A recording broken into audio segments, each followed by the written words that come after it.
purple row or 2 purple rows against the white, and they presented this Wampum Belt to the white people, and it was the first peace and friendship treaty that they presented. And that's where the saying comes from, as long as the waters flow and the grasses grow, that they would live in peace and equal, and the lines are parallel and they don't cross, and so they wouldn't cross into each other's worlds, but they would live equally in peace and forever. And so this Wampum Belt, the anniversary is this year for 400 years. So they're reenacting this 2-row wampum, and they've invited nations from across the country to come and support. And they're going to row up the Hudson River for 6 days it's going to take. And they're going to row for 6 hours a day. And each time after the 6 hours, there's a kitchen and a support group that will walk along the side as they're rowing. And they'll stop every 2 hours to rest, and at the end of 6 hours they'll have a feast, and they'll have events like this where they're talking about the fracking and the different things that are happening in New York with the peoples out there, and the Onondaga are afraid of what's happening with their lands. And while we went there, they had heard about this mine too, and they invited us to come because they knew this was taking place here in Wisconsin. And they said all nations across the country, if they would come and share their stories and information about what's happening to Mother Earth across Indian country. So at each night they'll stop and do that. And on the 6th day they'll land in New York. And when they land, right now they have 25 boats of white people and 25 canoes of Indians that will be lined up rowing down the Hudson River.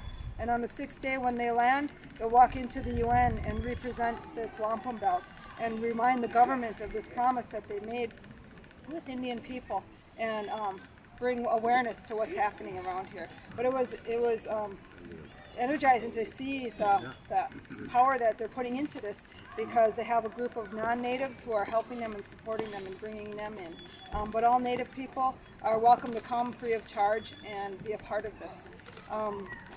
It's also, really interesting to see that they heard about our issues here and that they're aware of what's happening across the country.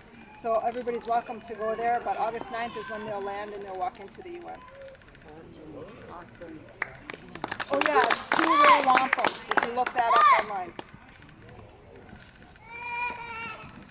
Also, Menominee Nation.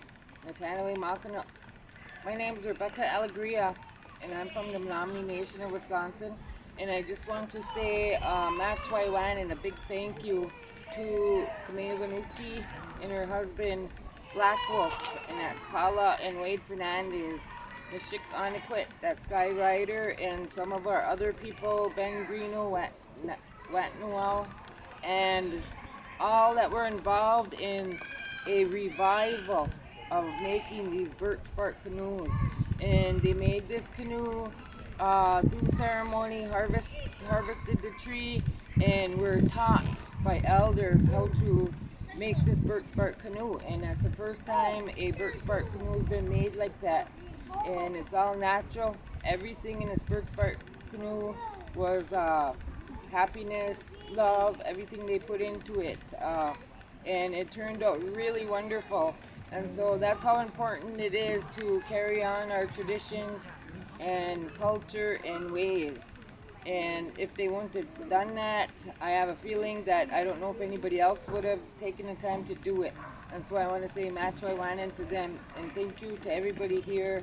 I like to hear things that are good across Indian country. There are a lot of really good things happening. And so everybody keep it going. Keep up the good fight.